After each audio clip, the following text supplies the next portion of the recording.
হযরত আইয়ুব আলাইহিস সালামের সবরের ঘটনা কোরআনে কারীম তুলে ধরেছেন। হযরত আইয়ুব 18টি বছর পর্যন্ত রোগের মধ্যে পড়ে আছেন। এত অসুখ করেছে, এত রোগ, শরীর পচে গিয়েছে, গায়ে পোকা ধরেছে, দুর্গন্ধ হয়ে গিয়েছে, বিবিরা চলে গিয়েছে, ছেলে মেয়ে পাড়ার লোকেরা দূর দূর করে তাড়িয়ে দিয়েছে। এবার জঙ্গলের ভিতরে গিয়ে আশ্রয় দিয়েছেন। এমন অবস্থা হয়েছে, শরীর পচে পচে জিহ্বায় যখন পোকা ধরা শুরু করে দিল, হযরত আইয়ুব আলাইহিস সালাম তখন আল্লাহ রাব্বুল আলামিনের দরবারে এই প্রথমবারের মতো তিনি বললেন, রব্বুল আলামিন, আয় আল্লাহ তাআলা, সমস্ত শরীর জড়জড় হয়ে গিয়েছে, গায়ে পোকা ধরেছি, আমি কোনো কথা বলি নাই, আমি খামোশ থেকে জিকির আজগার করতেছিলাম। আয় আল্লাহ, এখন দেখি আমার জিহ্বায় পোকা ধরেছে, পোকা ধরা শুরু হয়েছে। আমার জিহ্বাটায় পোকা তুমি দয়া করে দিও না, কারণ আমার জিহ্বায় যদি পোকা হয়ে যায় তাহলে তোমার মতো আল্লাহর জিকির আমি কি দিয়া করব। আমার জিহ্বাটা তুমি দয়া করে ভালো রাখো। কোরআনে কারীম বলছি, وأيوب إذ نادى ربه أني مسني الضر وأنت أرحم الراحمين। স্মরণ করো সেই সময়ের কথা যখন আইয়ুব তার রবকে ডেকে বলেছিল, আমি অসুস্থ আর তুমি তো রহমান রহিম, দয়াময়। ভাষাটা দেখেন কি সুন্দর। এর থেকে কি আল্লাহ আর কিছু বলা লাগে? আল্লাহ পাকের কাছে তিনি বলতেছেন, আল্লাহ আমি তো অসুস্থ, আমি তো অসুখ করেছে আমার, আর তুমি তো দয়াময় রহমান রহিম। এক অন্ধ, ঈদের দিন কত অন্ধই তো আসে খরাক করার জন্য, ভিক্ষা করার জন্য, চতুর্দিকে ভিক্ষা করতেছে অন্ধরা। এক অন্ধ ঈদের গেটের কাছে দাঁড়ায় বলতেছে, ভাইরা আজ হচ্ছে ঈদের দিন আর আমি কিছু দেখতে পাচ্ছি না। বেশি পয়সা পাইনি, মানুষের দিন তার প্রতি আকৃষ্ট হয়ে গেছে। আরে কি কথা, আজ ঈদের দিন, সকলে আনন্দ করছে আর আমি কিছুই দেখতে পাচ্ছি না। সে কিন্তু কিছু চায় নাই। ভাষার ভিতরে, কথা বলার ভিতরে এ ধরনের টেকনিক আছে। হযরত আইয়ুব আলাইহিস সালাম বললেন না যে আল্লাহ আমারে মাফ করে দাও, কষ্টের মধ্যে আছি। তিনি শুধু বলেছেন, রব্বুল আলামিন, আমি অসুস্থ হয়ে পড়েছি, আমার অসুখ করেছে, আর তোমার নাম রহমান রহিম। এতটুকু কথা বলেছেন। আল্লাহ রাব্বুল আলামিনের দরজায়, তার দরবারে আইয়ুব আলাইহিস সালামের ডাক চলে গেছে। যায় নাই? কোন অসুবিধা আছে নাকি? কোন অসুবিধা নাই। পানির তলা দিয়া যদি কেউ ডাক দেয়, পাহাড়ের ভিতরে বসে যদি কেউ ডাক দেয়, আল্লাহ রাব্বুল আলামিন তা শুনতে পান। ইউনূস আলাইহিস সালাম মাছের পেটে বসে চিৎকার মেরেছিলেন, লা ইলাহা ইল্লা আনতা সুবহানাকা ইন্নী কুনতু মিনাজ জালিমিন। যিনি বলছিলেন, হে আল্লাহ তাআলা, আমি তোমার প্রশংসা করছি, তুমি ছাড়া উপাস্য নাই, মাবুদ নাই, আমি তোমার পবিত্রতা ঘোষণা করছি, আমি তো জালিমদের অন্তর্ভুক্ত হয়ে গেছি। বাস এতটুকুন কথাই বলেছেন।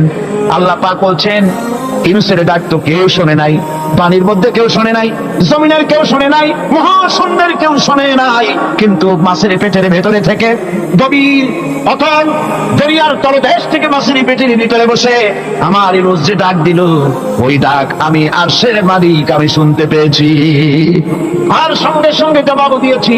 ফাস্তাজাবনা লাহু ওয়া নাজ্জাইনাহু মিনাল গাম্মি ওয়া কাযালিকা নুজিল মুমিনিন। ডাকের সাড়া দিলাম, বিপদ দিয়া বাঁচাই দিলাম। শুধু ইউনূসের না, আল্লাহ পাক এ জায়গায় আবার ওয়াদা করলেন, দুনিয়ার যত মুমিন বান্দা আছে তারা যদি কখনো বিপদে পড়ে যায় আর আমারে যদি ডাকে, আমি এইরকম করে বিপদ থেকে বাঁচাইয়া দেব।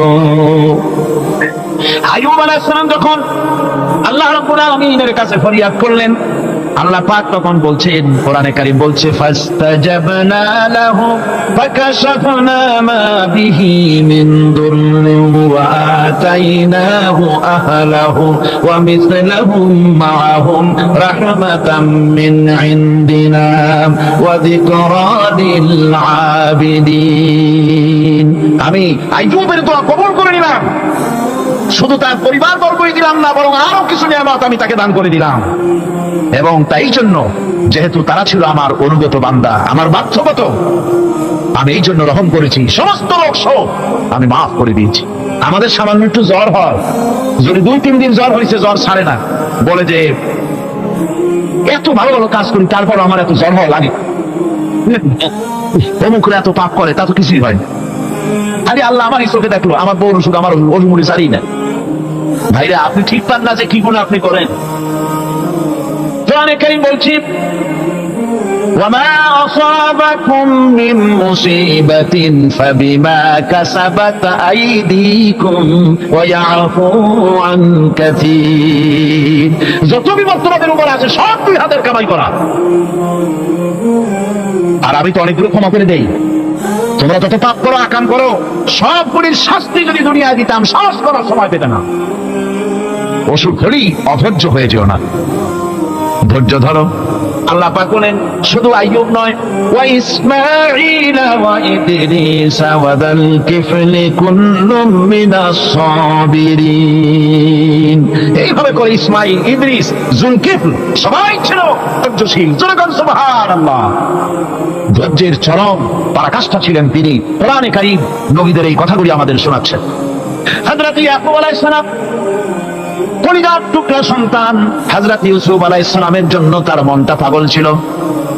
এত সুন্দর করে আল্লাহ তারে বানাইছিলেন, এত তিনি ছিলেন সৌন্দর্যের পিরামিড, যারা দেখলে চোখ ফিরানো যায় না। এমন সুন্দর সুপুরুষ যারা দেখি সেই যুগে সুন্দরী যুবতী মেয়েরা রূপের মোহে পড়ে নিজেদের আঙ্গুলগুলি কেটে ফেলে দিয়েছিল। রূপের মোহে এমন অবশ হয়ে গেছে, আঙ্গুল কেটেছে, হাত কেটেছে, টের পায় নাই। আবার ভুল বুঝবেন না, দুনিয়ার সেরা সুন্দর পুরুষ ইউসুফ আলাইহিস সালাম তা কিন্তু রাসূলের সাথে চাইতে বেশি নয়।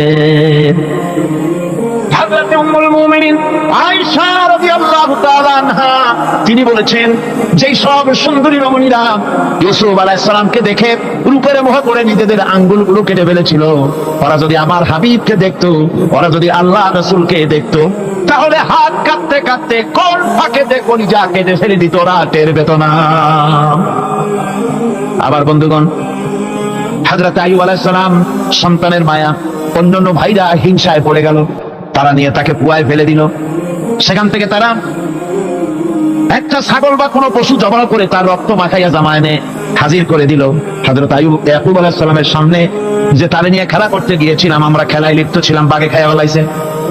এগুলি কি গপ্প? এগুলি কি কোরআন? আল্লাহ পাক শোনাচ্ছেন, বিশ্ববাসীকে শোনাইছেন। সূরা ইউসুফের চাইতে এত সুন্দর উপাখ্যান গোটা পৃথিবীতে আর নাই। সুবহানাল্লাহ। অনেকে ইউসুফ জুলাইখার কেসা খুব মজা করে পড়ে, ফুর্তি করে, প্রেমের গল্প পড়ে। এটা কোনো প্রেমের গল্প নয়।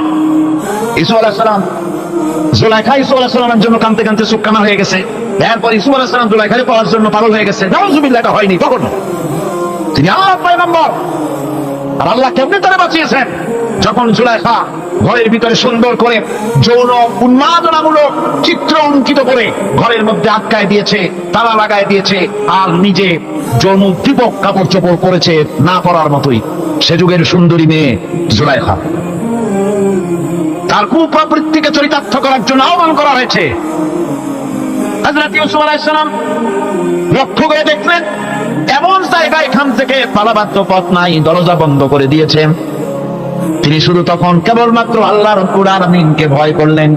আল্লাহকে ভয় করে আল্লাহর নাম নিয়ে যখন তালাবদ্ধ দরজার দিকে দৌড় দিয়েছেন, আল্লাহ রাব্বুল আলামিন আপন কুদরতে তালাগুলি করে দরজা তার জন্য উন্মুক্ত করে দিলেন। ইউসুফ আলাইহিস সালামকে ফালাই দিয়ে এভাবে করে কাপড় এনে দিল তার সামনে, রক্তমাখা কাপড়। কে? হযরত ইয়াকুব আলাইহিস সালাম। সন্তানদের মুখে কাহিনী শুনে তিনি কি বললেন? কোরআনে কারীম তা কোট করেছে। তিনি চিক দিলেন না, ফাল দিলেন না, ফিট হয়ে পড়লেন না। তিনি বললেন, কলিজার টুকরা সন্তান তার মরার খবর শুনেছেন। তিনি বললেন কি? ফাসাবরুন জামিলুন ওয়াল্লাহুল মুস্তাআনু আলা মা তাসিফুন। আমি উত্তম সবর অবলম্বন করব। তোমরা যে কাহিনী রচনা করেছো এর বেলায় আমি আল্লাহর কাছে সাহায্য চাই, আর উত্তম সবর অবলম্বন করব। আমার ভাইরা, 11 ভাই মনে করেছিল ইউসুফ আলাইহিস সালামকে মরণ কুয়ায় ফেলাই দিছি, তারা তো ঠিক পায় নাই এটা মরণ কুয়া না, এটা হচ্ছে একটা সুড়ঙ্গ, যাকে ইংরেজিতে বলে টানেল। এটা এমন একটা সুড়ঙ্গ, ওরা মনে করছে মরণ কুয়া, কিন্তু আল্লাহ রাব্বুল আলামিন এই কুয়াতে এমন বানালেন, ওরা একদিকে ফালাই দিল মরণ কুয়ায়, এই কুয়ার আর এক মুখ দিয়া আল্লাহ রাব্বুল আলামিন ইউসুফ আলাইহিস সালামকে নিয়ে মিশরের সিংহাসনে বসায়া দিলেন। এটা মরণ কুয়া নয়, এটা রাজ সিংহাসনে বসার সুড়ঙ্গ পথ। ইউসুফ আলাইহিস সালাম আজ প্রেসিডেন্ট, সুবহানাল্লাহ, প্রেসিডেন্ট হয়ে বসে আছেন। ওদিকে কেনানে অভাব লেগে গেছে, সেখানকার মানুষেরা সাহায্য নিতে এসেছে। ওই 11 ভাই আসছে, হযরত ইউসুফ আলাইহিস সালাম দেখি চিনে ফেলেছে। ওরা কিন্তু তখনও ঠিক পায় নাই। হযরত ইউসুফ আলাইহিস সালাম চিনে ফেলেছেন। এখন কি করা উচিত? সবগুলাকে ঠ্যাং উপরের দিকে উঠাইয়া তারপরে সমানে ধোলাই দেওয়াইতেও স্বাভাবিক ছিল, আমাদের মতো মানুষ হইলে, ঠিক কিনা? ঠিক তো বলবেনি, অভ্যাস তো এটাই। হযরত ইউসুফ আলাইহিস সালাম তাদের সামনে পরিচয় দিলেন। তারা যখন বুঝতে পারলো, লজ্জায় তাদের মাথা হেট হয়ে গেল। হযরত তার এক তো লজ্জা, আর 2 নম্বরের ভয়, জান নিয়া কেনানে কেউ ফিরে যাইতে পারবো না। এখন অবস্থা হয়েছে যে জীবনই যায় নাকি এখানে। হযরত ইউসুফ আলাইহিস সালাম ভাইদের এই করুণ দুরবস্থা বুঝতে পারলেন, বুঝে চরম ধৈর্য ধরে তিনি কি বললেন? তিনি বললেন, লা তাসরিবা আলাইকুমুল ইয়াউম। ভাইরা, তোমাদের বিরুদ্ধে আমার কোনো পাপ নাই, দুঃখ নাই, বিদ্বেষ নাই, হিংসা নাই, আল্লাহর রাস্তায় মাফ করে দিলাম। আল্লাহু আকবার, সুবহানাল্লাহ। এর নাম পয়গম্বর, এর নাম কি? পয়গম্বর। কিসের লেনিন, কিসের মার্কস? জওয়ানেরা, ভুল পথে মানুষ চলেছিল, আলহামদুলিল্লাহ আল্লাহ এগুলোরে ডাস্টবিনে ফেলাই দিছে। কারণ আলহামদুলিল্লাহ, আলহামদুলিল্লাহ। পয়গম্বর কারে বলে, কারে বলে পয়গম্বর? কি চরিত্র! রাসূল কারীম সাল্লাল্লাহু আলাইহি ওয়াসাল্লাম, তাকে একজন সাহাবী বলছিলেন, হুজুর বলছেন এই কামটা করলা না কেন? সাহাবী বললেন, হুজুর আপনি যদি চোখের ইশারায় বলতেন, মুখ দিয়ে না কইয়া, তাও তো আমি কামটা করে ফেলতাম, আমি তো বুঝি নাই। হুজুর বললেন, চোখের ঠারে ঠারে কাজ করা নবুয়তের শান নয়। আল বদু হুয়া সারাহা, নবীরা যা করেন তা ডাইরেক্ট, কোনো বক্রতা নাই, স্পষ্ট কথা। আমার ভাইরা, হযরত ইউসুফ আলাইহিস সালাম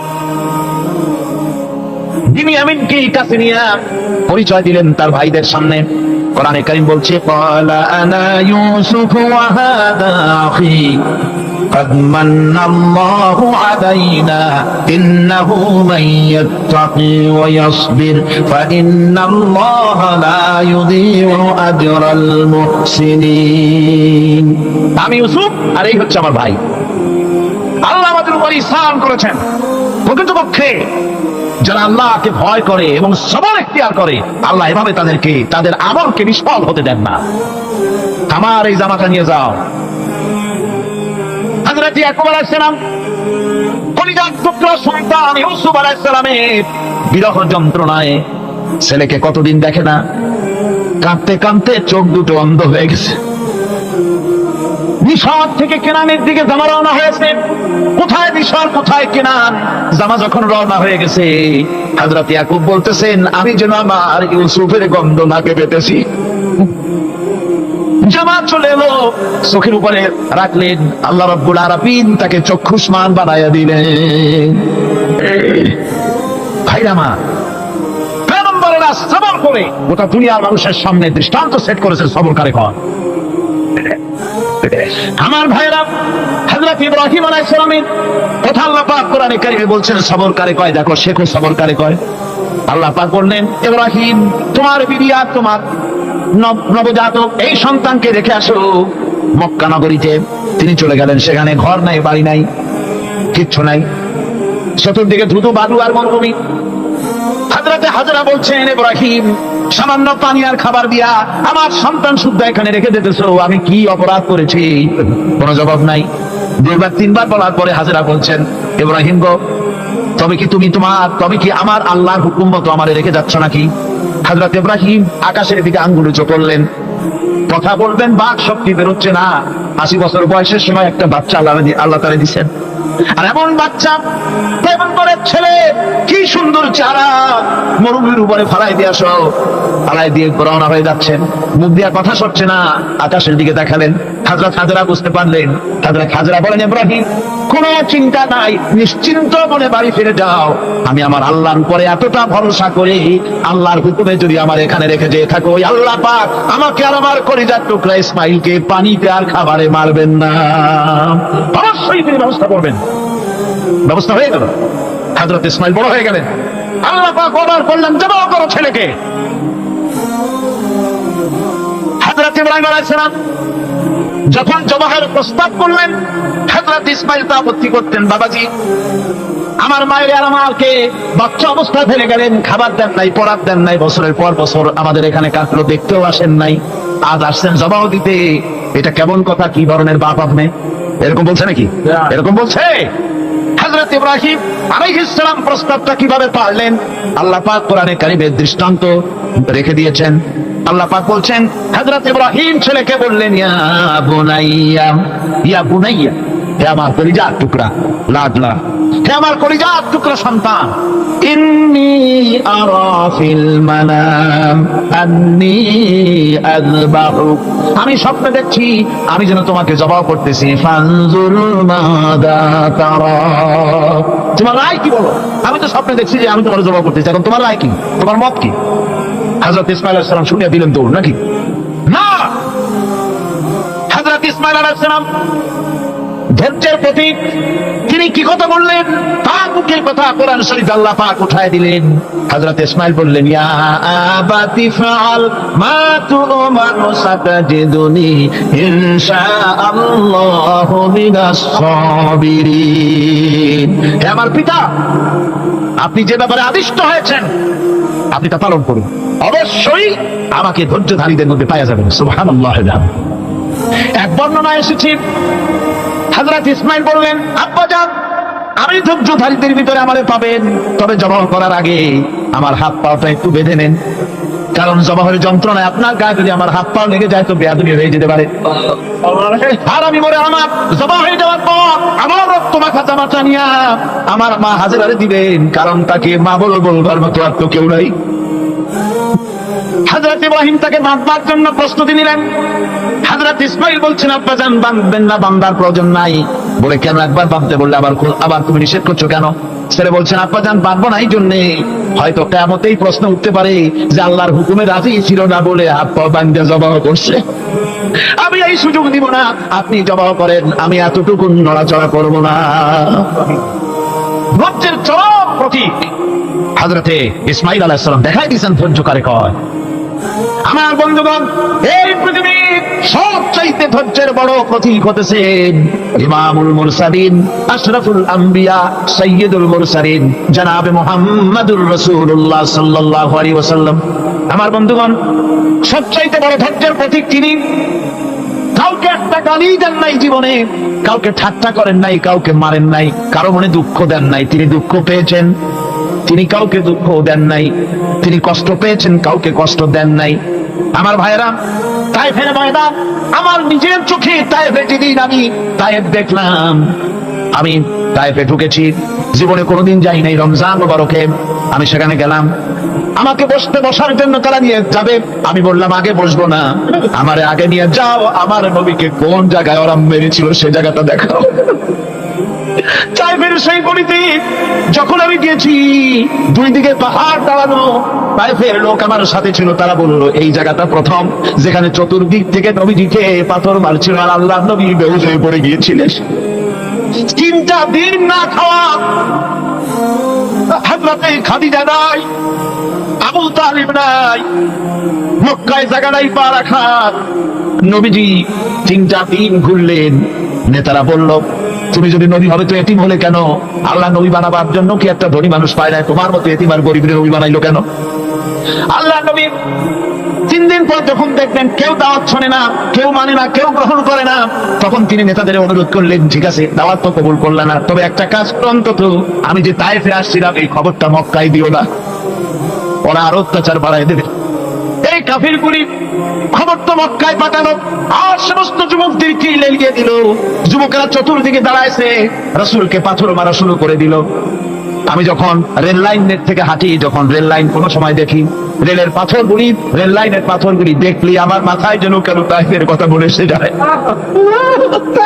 আরে মানুষের গায়ে পাথর মারলে কি অবস্থার সৃষ্টি হয়? পাথর নূরের শরীর, রহমতের শরীর, কিছু কিছু রক্ত ঝরছে। নবীজিকে জোর করে উঠাইয়া জবরদস্তি করে হাঁটার জন্য তারা ধাক্কা মারতেছে। আবার কিছুদিন গিয়ে নবীজি আবার বেহুশ হয়ে পড়েছেন, এইখান থেকে আবার উঠাইছে, আবার ধাক্কা মারতেছে।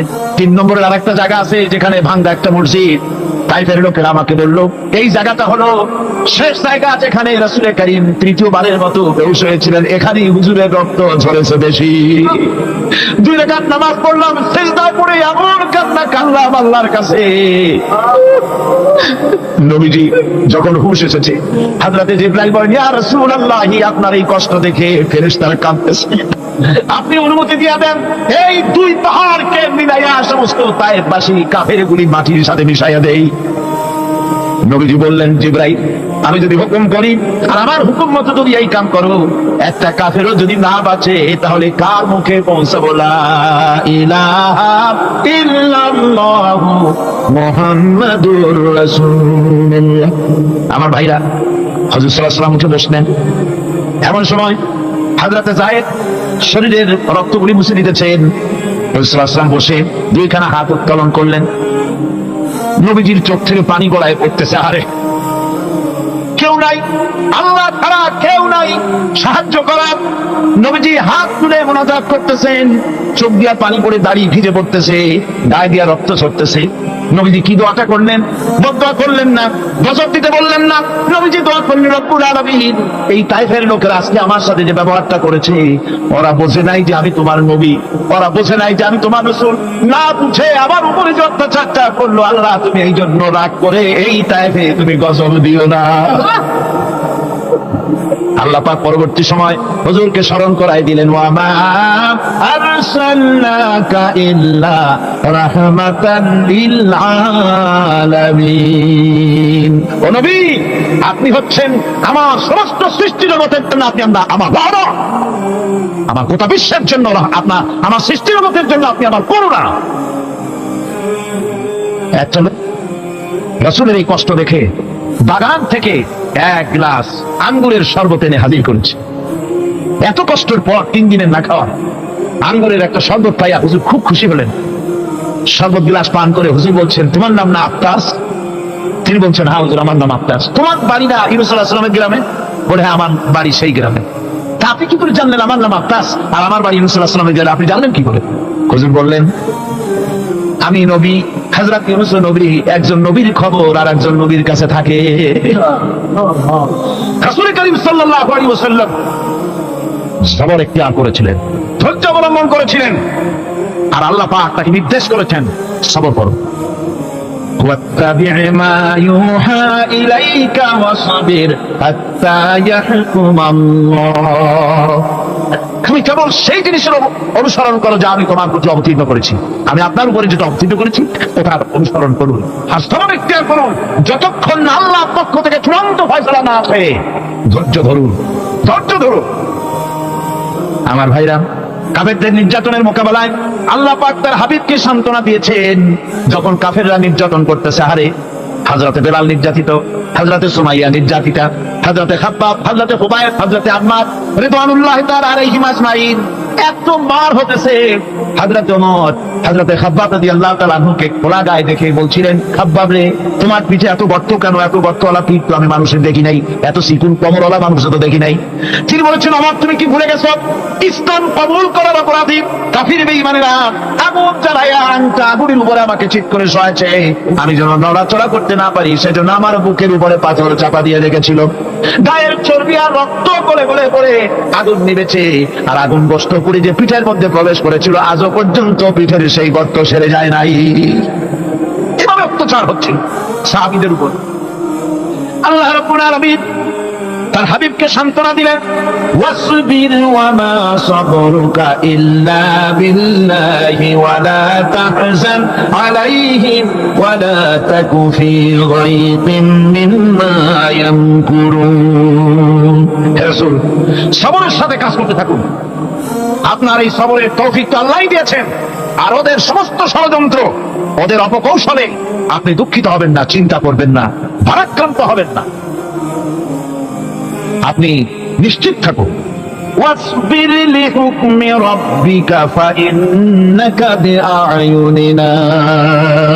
হে নবী, আপনার রবের চূড়ান্ত ফয়সালা আসা পর্যন্ত ধৈর্য ধারণ করুন। আপনি তো আমার চোখের সামনে। সুবহানাল্লাহ, সুবহানাল্লাহ। আপনি আমার চোখের সামনে। কে আপনাকে কি করবে আমি দেখবো না? সুবহানাল্লাহ। মন্ত্রী যদি, এই সলিমুদ্দিন মার্কা মন্ত্রী যত আছে, এই মন্ত্রীরা তোমাকে দেখাতে ভয় কিসে? আমি তোকে দেখছি না? সাহসটা কেমন বাড়ে, কেমন বাড়ে সাহস? আরে কোনো মন্ত্রী ছাতা মাতা না, কোন প্রেসিডেন্ট রাজা বাদশা না, আকাশ আর জমিনের মালিক আমার আল্লাহ রাব্বুল আলামিন বলছেন, হাবিব কোনো চিন্তা নাই, আপনি আমার চোখের সামনে। ওরা চায় আপনাকে দুনিয়া থেকে মিটাই দিতে, আর আমি চাই রাফানা লাকা যিকরা, আপনার প্রশংসা তো হবে গোটা বিশ্ব জুড়ে, সর্বত্র ছড়িয়ে যাবে আপনার নাম। সুবহানাল্লাহ। আল্লাহ পাক অন্যত্র বলেছেন, ওয়ালাকাদ কুযযিবাত রুসুলুম মিন ক্বাবলিকা ফাসাবারু আলা মা কুযযিবু ওয়া উযু হাত্তা আতাহুম নাসরুনা। হে মুহাম্মদ সাল্লাল্লাহু আলাইহি ওয়াসাল্লাম, আপনার পূর্বে অসংখ্য নবী রাসূল এই পৃথিবীতে আসছে এবং জুলুম আর নির্যাতনের শিকার তারা হয়েছেন। অবশেষে তাদের প্রতি আল্লাহর সাহায্য এসেছে। সুতরাং আপনাকেও ধৈর্য ধারণ করতে হবে। ধৈর্য ছাড়া কোনো পথ নাই। ধৈর্য আপনাকে ধারণ করতেই হবে। আর এই ধৈর্য ধারণ করলে পরে আল্লাহর চূড়ান্ত ফয়সালা আসবে, তখন আল্লাহ পাক মেহেরবানি করবে। আমার ভাইরা, এই ধৈর্য পৃথিবীর সমস্ত পয়গম্বররা ধৈর্য অবলম্বন করেছেন, কখনো অধৈর্য হন নাই। দিন কায়েমের সংগ্রামে নবী রাসূলগণ দারুণ ভাবে সবর ত্যাগ করেছেন। বৃদ্ধবাদীদের সকল রকমের নির্যাতন, অপকৌশল, ষড়যন্ত্র, এই সব কিছু মোকাবেলা করেছেন ধৈর্যের নীতি অবলম্বন করি। কখনো ধৈর্য ত্রুটি তাদের মধ্যে ঘটেনি। বরং আল্লাহ রাব্বুল আলামিন তাদের প্রতি সন্তুষ্ট হয়েছেন। যারা এই ধৈর্য করেছে তাদের উপরে সন্তুষ্ট হয়ে আল্লাহ রাব্বুল আলামিন বলেছেন, ওয়া কাআইয়্যিম মিন নাবিয়্যিন কাতালা মাআহু রিব্বিয়ুন কাসীর। এর আগে অনেক নবী এসেছিলেন যাদের সাথে বহু আল্লাহর লোক লড়াই করেছেন।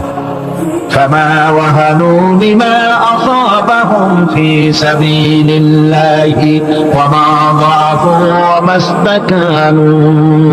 আল্লাহর পথে তাদের উপর যত বিপদ এসেছিল তারা হতাশ হয়ে পড়েন নাই, দুর্বলতা দেখাননি, বাতিলের সামনে মাথা নত করেন। ওয়াল্লাহু ইউহিব্বুস সাবিরিন। আর আল্লাহ পাক ধৈর্যশীল যারা, তাদেরকে আল্লাহ পাক ভালোবাসেন। আমার ভাইরা, ধৈর্যের পরিচয় রাসূল করিম সাল্লাল্লাহু আলাইহি ওয়াসাল্লাম উহুদের ময়দানে যখন আক্রান্ত হয়ে গেলেন, চতুর্দিকে কাফেররা ঘিরে ধরেছেন, বাঁচার কোনো পথ নাই। সাহাবায়ে কেরাম রাসূলকে পাহারা দিলেন। যারা রাসূলকে পাহারা দিতে দাঁড়াইছেন, জীবন দিয়ে পাহারা দিতে দাঁড়ায় গেছে, রাসূলের দিকে মুখ দিয়া, পিঠটা বাইরের দিকে দিয়ে রাসূলকে পাহারা দেওয়া শুরু করেছেন।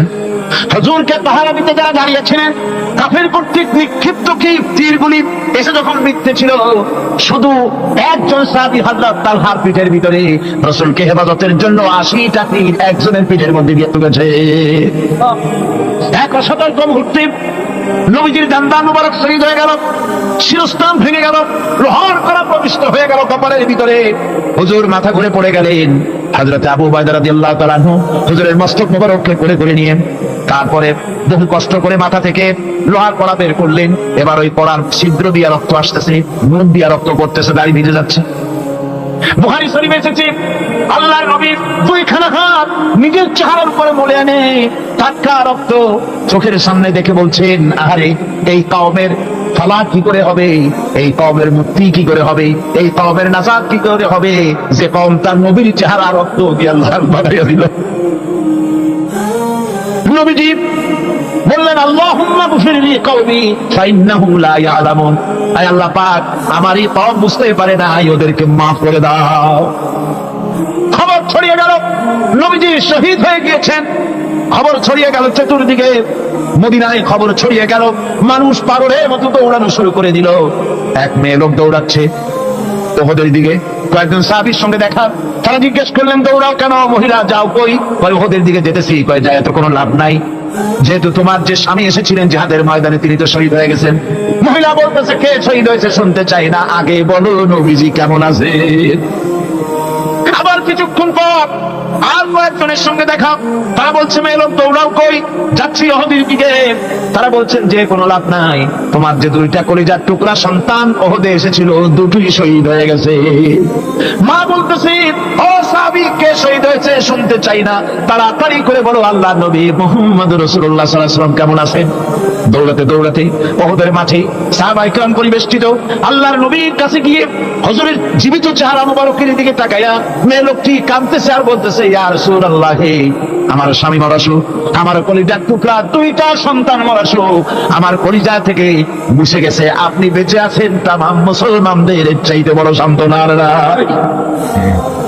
ভাইরা আমার, রাসূল করিম সাল্লাল্লাহু আলাইহি ওয়াসাল্লাম এভাবে করে ধৈর্যের পরিচয় দিয়েছেন। গালাগালি দেন নাই, রাগ করেন নাই, বদদোয়া করেন নাই। সুবহানাল্লাহ কোন সুবহানাল্লাহ।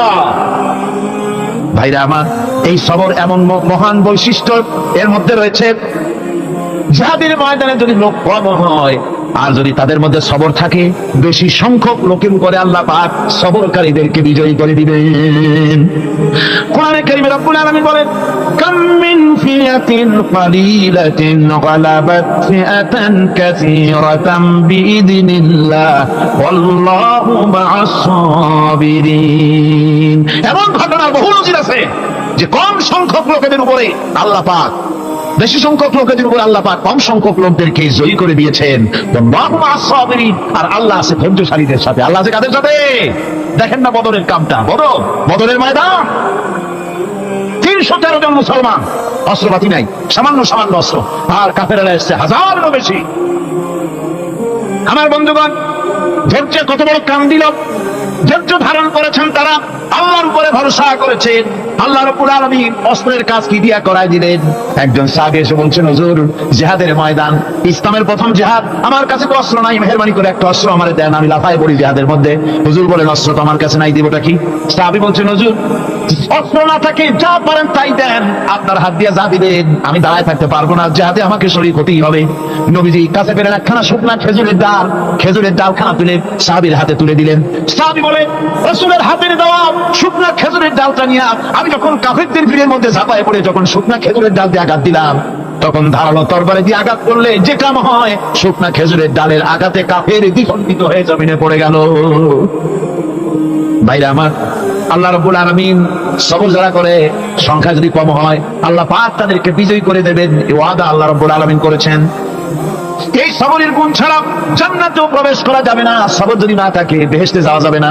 ভালো করে মনে রাখেন, আল্লাহ পাক বলছেন আম্মা হাসিবতুম আন তাদখুলুল জান্নাতা ওয়া লাম্মা ইয়া'লামিল্লাহুল্লাযীনা জাহাদু মিনকুম ওয়া ইয়া'লামাস সাবিরিন। তোমরা কি মনে করেছো এমনি বেহেশতে চলে যাবা? এটা কি মামু বাড়ির আবদার নাকি? এমনি বেহেশতে চলে যাবা? অথচ আল্লাহ রাব্বুল আলামিন এখনো দেখেন নিননি যে তোমাদের মধ্যে কারা জিহাদ করতে প্রস্তুত, কারা তোমাদের মধ্যে জিহাদ করে জান দেওয়ার জন্য প্রস্তুত, আর কারা ধৈর্যধারী, এটা তো আল্লাহ এখনো দেখে নেন নাই। সুতরাং যা হক এবং বাতিলের সংগ্রামে লিপ্ত হতে হবে। আল্লাহ দেখতে চান কারা জীবন দিতে চায়। সুতরাং ইসলামী আন্দোলনে যারা শরীক হবে তাদের বিপদ এবং মুসিবত দিয়ে আল্লাহ রাব্বুল আলামিন তাদের সাহসিকতা এবং ধৈর্যের পরীক্ষা নেবেন। কোরআনে কারীম বলছে وَلَنَبْلُوَنَّكُمْ حَتَّى نَعْلَمَ الْمُجَاهِدِينَ مِنكُمْ وَالصَّابِرِينَ وَنَبْلُوَ أَخْبَارَكُمْ। অবশ্যই আমি তোমাদেরকে পরীক্ষার সম্মুখীন করব, আর তোমাদের মধ্যে সত্যিকার মুজাহিদ, দৃঢ়তা অবলম্বনকারী কারা আমি তা দেখব। এরা যেন আমি দেখে নিতে পারি, সেই জন্য আমি বিপদ এবং মুসিবতের মধ্যে তোমাদের ফেলবো। ধৈর্যধারীদের উপরে আমার রহমত অবশ্যই থাকবে। খবর এমন এক সম্পদ যা ধারণ করলে পরে আল্লাহ রাব্বুল আলামিন রাষ্ট্রীয় ক্ষমতা দান করে দেন। সুবহানাল্লাহ, সুবহানাল্লাহ। ধৈর্য ধারণ করলে আল্লাহ রাষ্ট্রের মতো বিরাট নিয়ামত আল্লাহ হাতে তুলে দিবেন। তার প্রমাণ কোরআন শরীফ আল্লাহ বলছেন বনি ইসরাইলরা মিশর থেকে যখন বহিষ্কার হয়ে গেল, তাদের যখন পা রাখার কোনো জায়গা থাকলো না, বনি ইসরাইলরা মিশর থেকে যখন বহিষ্কার হয়ে গেল, এরপরে আল্লাহ পাক তারা যখন ধৈর্য অবলম্বন করলো, আল্লাহ পাক তাদের ব্যাপারে বলছেন ওয়া আওরাসনাল কওমাল্লাযীনা কানু ইসতাদআফুনা মাশারিকাল আরদি ওয়া মাগারিবাহা আল্লাতী বারাকনা ফিহা। আর তাদের স্থলে আমি নির্যাতিত লোকদেরকে প্রতিষ্ঠিত করলাম। পশ্চিম এবং উত্তরের তাদেরকে আমি পশ্চিম এবং পশ্চিম এবং পূর্বের উত্তরাধিকারী তাদেরকে বানায় দিলাম। বিরাট এলাকা তাদের হাতে আমি তুলে দিলাম। ওয়া তাম্মাত কালিমাতু রাব্বিকাল হুসনা আলা বানি ইসরাঈলা বিমা সাবারু। আর এভাবে করে আল্লাহ পাক তার কথাকে পূর্ণ করলেন বনি ইসরাঈলদের উপরে সবর ইখতিয়ার করার জন্য, ধৈর্য ধরার কারণে আল্লাহ পাক রাষ্ট্রের মালিক তাদের বানায় দিলেন। সুবহানাল্লাহ। সবর যদি করা হয়, তো যুদ্ধ যদি বাদে যদি জাহাজ শুরু হয়ে যায়, আল্লাহ পাক বলেছেন ফেরেশতা দিয়ে সাহায্য করবে। যদি সবর থাকে, তোমাদের সবর থাকলে আল্লাহ কি দিয়ে সাহায্য করবে? ফেরেশতা। কোরআনে কারীম বলছি বালা ইন তাসবিরু ওয়া তাত্তাকু ওয়া ইয়াতুকুম মিন ফাওরিহিম হাদা ইউমদিদুকুম রাব্বুকুম বিখামসাতি আলাফিন মিনাল মালাইকাতি মুসাওwimin। হ্যাঁ, তোমরা যদি ধৈর্য অবলম্বন করো আর আল্লাহকে ভয় করে চলো, তাহলে এক্ষুনি আল্লাহ রাব্বুল আলামিন তোমাদের জন্য কাতারে কাতারে শৃঙ্খলাবদ্ধ ৫,০০০ ফেরেশতা দিয়ে তোমাদেরকে সাহায্য করবেন। সুবহানাল্লাহ। তোমাদেরকে ফেরেশতা দিয়ে সাহায্য করা হবে। তোমরা যদি সবর ইখতিয়ার করো, তাহলে সংখ্যা যদি কম হয়, বেশি সংখ্যার উপরে জয়ী করে দেব। ইয়াকুম মিনকুম ২০ সাবিরুনা ইয়াগলিবু মিআতাইন। যদি তোমাদের ভিতরে ধৈর্যশীল ২০ জন হয়, আমি ২০০ কাফেরের বিরুদ্ধে তোমাদেরকে জয়ী করে দেব। সুবহানাল্লাহ। তোমরা যদি হও ধৈর্যশীল ২০০ কাফেরের উপরে তোমরা জয়যুক্ত হয়ে যাবে। আর বিপদ আর মুসিবতে যারা ধৈর্য ধরে, তাদের জন্য আল্লাহর পক্ষ থেকে সুসংবাদ। সুসংবাদ কাদের জন্য? ধৈর্যধারীদের জন্য। কোরআনে কারীম বলছে ওয়াবাশশিরিস সাবিরিন আল্লাযীনা ইযা আসাবাতহুম মুসিবাতুন ক্বালু ইন্না লিল্লাহি ওয়া ইন্না ইলাইহি রাজিউন। সুসংবাদ সেই সব ধৈর্যশালীদের জন্য যারা নাকি বিপদ এবং মুসিবতে আসলে যারা বলে, কি বলে? বলেন আমার সাথে, ইন্না লিল্লাহি ওয়া ইন্না ইলাইহি রাজিউন। এটা শুধু আমাদের লোকেরা কেউ মূল্য পড়ে, এটা শুধু মরার সময় নয়, বরং যে কোনো বিপদ আর মুসিবত এলে মুমিন বান্দা যারা, তারা কি বলবে? ইন্না লিল্লাহি ওয়া ইন্না ইলাইহি রাজিউন। নিশ্চয়ই নিশ্চয়ই আমরা আল্লাহর জন্য এবং আমাদের সকলকেই আল্লাহর কাছে ফিরে যেতে হবে, প্রত্যাবর্তিত হতে হবে। সবরকারীদের জন্য রয়েছে জান্নাতের সুউচ্চ সম্মানের জায়গা। জান্নাতে সবচেয়ে সম্মানজনক জায়গা আল্লাহ রাব্বুল আলামিন ধৈর্যশালীদেরকে দান করবেন। কোরআনে কারীম বলছে উলাইকা ইউজসাউনাল গুরফাতা বিমা সাবারু ওয়া ইউলাক্কাউনা ফিহা তাহিয়াতাও ওয়া সালামা। এরা হলো সেই সব লোক যাদেরকে প্রদান করা হবে বেহেশতের সুউচ্চ মঞ্জিল, কারণ তারা সবর ইখতিয়ার করেছিল, তারা সবর করেছিল। এই জন্য বেহেশতের সবচেয়ে ভালো জায়গা তাদের দেওয়া হবে। কোন আলহামদুলিল্লাহ, জোরে কোন আলহামদুলিল্লাহ। এবং জান্নাতে সবরকারীদেরকে সম্বর্ধনা দেওয়া হবে, সম্বর্ধনা দেওয়া হবে। খালিদিনা ফিহা হাসানাত মুস্তাকাররান ওয়া মুকামা। চিরদিন তারা জান্নাতের ভেতরে বসবাস করবে এবং কতই না সুন্দর, কতই না উত্তম জায়গা সবরকারীদের জন্য আল্লাহ বেহেশতের মধ্যে রেখে যাবেন।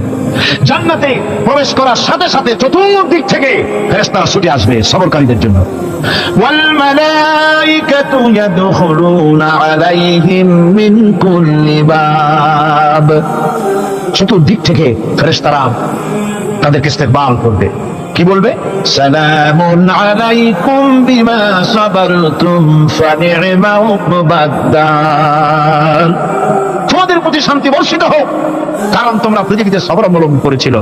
কতই না উত্তম জায়গা, কতই না সুন্দর জায়গা আল্লাহ রাব্বুল আলামিন সবরের বিনিময় তোমাদেরকে দান করেছেন। সুতরাং এই সবর হচ্ছে মুসলমানদের জন্য সবচেয়ে বড় নিয়ামত।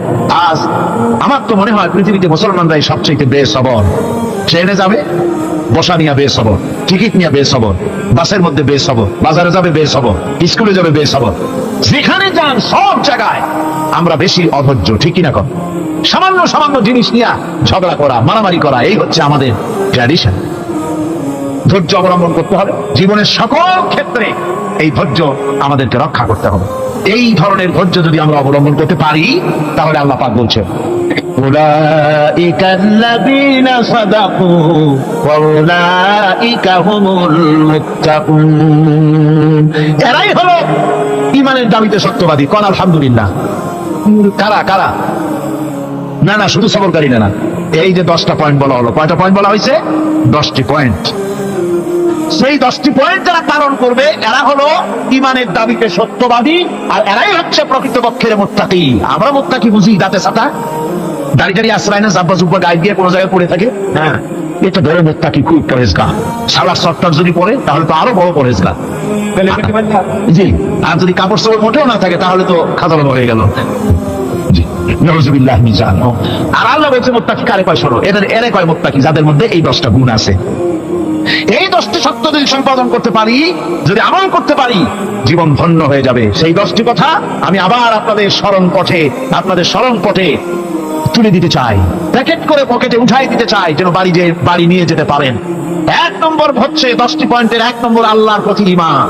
1 নম্বরে আল্লাহর প্রতি ঈমান, 2 নম্বরে পরকালের প্রতি ঈমান, 3 নম্বরে ফেরেশতাদের উপর ঈমান, 4 নম্বরে কিতাবের প্রতি ঈমান, 5 নম্বরে নবীদের প্রতি ঈমান, 6 নম্বরে সহায় সম্বলহীন, নিকটবর্তী আত্মীয়, ইতিম, মিসকিন, প্রবাসী, মুসাফির, সাহায্য প্রার্থী, এদেরকে মুক্ত করার জন্য এদেরকে সাহায্য প্রদান করা, 7 নম্বরে নামাজ প্রতিষ্ঠা করা, 8 নম্বরে যাকাত আদায় করা, 9 নম্বরে ওয়াদা পালন করা, 10 নম্বরে সবর ইখতিয়ার করা। কয়টা হলো? এই 10টি কাজ যদি আমরা পালন করতে পারি, বিপদে মুসিবতে ধৈর্য ধারণ করতে পারি, যত মুসিবত আসুক, আসলে এগুলি কিছু না। মুসিবত আল্লাহ টেস্ট করবেন, মুসিবত দিয়া আল্লাহ টেস্ট করেন। দেখা যায় যে ওদের শক্তি খুব বেশি, চোখে আপনি দেখতে পারেন, কিন্তু আল্লাহ বলছেন ইন্না কায়দাশ শাইতানি কানা দাঈফা। বাতিলরা হলো শয়তান। বাতিলরা কি? আর ওদের চক্রান্ত আসলেই দুর্বল। এদের চক্রান্ত আসলে কি?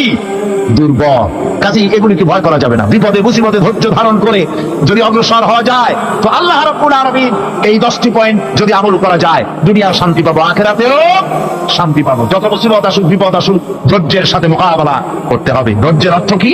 আমি আগেই বলেছি, ধৈর্যের অর্থ হচ্ছে অবিচলতা, দৃঢ়তা, বরদাস্ত করা, সহিষ্ণুতা, ধীরতা, স্থিরতা। ধৈর্যের অর্থ এটা নয় একজন একটা থাপ্পড় মারলো আর আপনি বলবেন যে বাবা ব্যথা পাইছে নাকি, তাহলে আর একখান থাপ্পড় দিয়ে দাঁত আমার সবগুলো ভাড়ায় না। এর নাম ধৈর্য নয়। ধৈর্য হচ্ছে পরিস্থিতির মোকাবেলা করতে হবে সহনশীলতার সাথে, এর নাম হচ্ছে ধৈর্য। ওই যে আমি একটা দৃষ্টান্ত দিয়ে থাকি, এক সাপ একবার মুরিদ হয়েছিল এক পীর সাহেবের কাছে। পীর বলছিলেন যে আমি তো এইসব সাপটা মুরিদ বানাই না। না বুঝুন, আমারে বানান। তারপরে মুরিদ বানায় কিছু অভিজ্ঞতা শিখাই দিল, আর বললো খবরদার কাউকে দংশন করবা না। ঠিক আছে, সে যায়া জিজ্ঞাসা শুরু করে দিয়েছে। এর মধ্যে জমিনে রাখাল আসছে, ধান কাটছে, ধানগুলো নিবে কি করে? দড়ি পাচ্ছে না। তো কি করা যায়? বাঁধবে কি দিয়া? সন্ধ্যার পরে অন্ধকারে দেখে যে দড়ি একটা পড়ে আছে। ও যে কি দড়ি তা তো ওরা বোঝে না। ওইটা নিয়া ধান রে ফেসাইয়া লেজ দিয়ে মাথা দিয়ে এরকম করে বাসে টানে দিয়ে বাঁধছে। সাপ তখন বলতেছে, হায় হায় রে, কেমন যে মুড়ি ধইছি, তা না হলে তুই ঠিক পাইছি যে আমি কি ধরনের দড়ি। এরপরে নিয়ে বাড়ি নিয়ে ভালাই দেশে করে খুলে সাপটার ঘাড় গেছে মস্কিয়া। বহুত কষ্ট করে হুজুরের বাড়ি গিয়ে হাজির, কয় যে হুজুর কি একখান জিকির শিখাইলেন, আমার তো ঘাটটার মস্কে শেষ। আশ্চর্য কথা, কত মানুষ মুড়ি ধরলো, কত কিছু মুড়ি ধরলো, কারো তো জিকির করলে ঘাড় মস্কে যাবে কেন? এটা কেমন কথা? কয় হুজুর ঘটনাই। আরে বেটা ঘটনা এইটা তুই কি করছিলি? কয় যে আপনাকে নিষেধ করছেন দংশন করতে, আমি তো দংশন করতে পারি না। আরে বেটা দংশন করতে নিষেধ করছিলাম, ফোঁস করতে তো নিষেধ করি নাই। তোরে যখন তৈরি মনে করে হাত দিছিল, ফোঁস করে উঠতি, ওই রাখা লাভ দিয়া বড় পার হইয়া দিল্লি চলে যেত। কাজী ধৈর্যের মানে শীত হয়ে পড়ে না। ধৈর্য মানে অবিচলতা, দৃঢ়তা নিয়ে শক্তি সঞ্চয় করে আল্লাহর উপরে ভরসা করে বাতিলের বিরুদ্ধে ঝাঁপায় পড়তে হবে, বাতিল উৎখাত হতে বাধ্য হবে। অনাটনে, বিপদে মুসিবতে আর হক আর বাতিলের সংঘর্ষ চলাকালীন ধৈর্য ধারণ করা, এটা হলো সবচাইতে একটা বড় কোয়ালিটি। কোরআনে কারিমে সবর শব্দটি সবচাইতে বেশি ব্যবহার করা হয়েছে। সর্বাধিক ব্যবহৃত শব্দ কোনটি? সবর। সবর আরবি একটি মৌলিক শব্দ, এমন একটি মৌলিক শব্দ যার তাৎপর্য অন্য কোন ভাষা দিয়া খবরটা বললে যেমন বোঝানো যায়, অন্য কোন ভাষা দিয়া এটার অর্থ করে এটার হক আদায় করা সম্ভব না। আর এই সবর কোরআনে কারিমে বিভিন্ন জায়গায় বিভিন্ন অর্থে ব্যবহার হয়েছে। যেমন সবর শব্দের অর্থ হচ্ছে অবিচলতা, বাংলায় যা বোঝানো যায়। সবর শব্দের অর্থ হচ্ছে অবিচলতা, দৃঢ়তা, সহিষ্ণুতা, মন মেজাজের সমতা, ধীরতা, স্থিরতা, কষ্ট সহিষ্ণুতা, বরদাস্ত করা। এগুলি এই সবরের এই শব্দ, এই অর্থগুলি কোরআনে কারিমের বিভিন্ন জায়গায় বিভিন্ন রকম এটাকে ব্যবহার করা হয়েছে। সবর একটি মৌলিক মানবীয় গুণ। এই গুণ যার মধ্যে আছে সে তার নৈতিকতার শীর্ষে পৌঁছে যেতে পারে। আর এই গুণটি যার মধ্যে অভাব, এই সবর তার ভিতরে নাই, সে মানুষের পর্যায়ে পড়ে না। যত অসুবিধা, যত কষ্ট, যত রকমের বিপদ মুসিবত, যত রকমের অসুবিধার সৃষ্টি হয়, তার মূলীভূত কারণ হচ্ছে ধৈর্যের অভাব, সবরের অভাব। দুনিয়ার সমস্ত নবী রাসূলগণ সবর অবলম্বন করেছেন। তারা ছিলেন সবরের মূর্ত প্রতীক। সবর কাকে বলে দুনিয়াবাসীকে তারা তা দেখিয়ে দিয়েছেন। নিজ নিজ কওমের কাছ থেকে যখন কওমের কাছে নবীরা দাওয়াত দিয়েছেন, ইসলামের দ্বীনের দাওয়াত দিয়েছেন, তখনই সমাজপতিরা, রাষ্ট্রশক্তি তাদের উপরে, নবীদের উপরে ভেঙে পড়েছে, অত্যাচার করেছে। আল্লাহ পয়গম্বরেরা এই সমস্ত অত্যাচারের মোকাবেলায় চরম ধৈর্যের পরিচয় দিয়েছেন।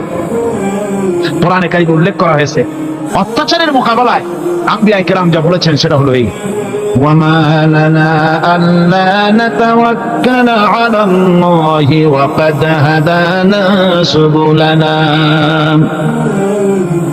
আল্লাহ পাক বলেন, পয়গম্বররা বলেছেন আমরা আল্লাহর উপরে ভরসা করব না, তো কার উপরে ভরসা করব? তিনি তো আমাদেরকে সঠিক পথ দেখিয়েছেন, সঠিক রাস্তা আমাদের দেখিয়েছেন, সুতরাং তার উপরেই তো আমরা ভরসা করব।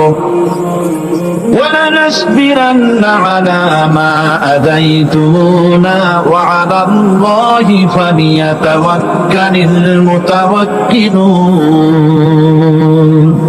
তোমরা আমাদের যে সব কষ্ট দাও, পীড়ন দাও, সেজন্য আমরা ধৈর্য অবলম্বন করব।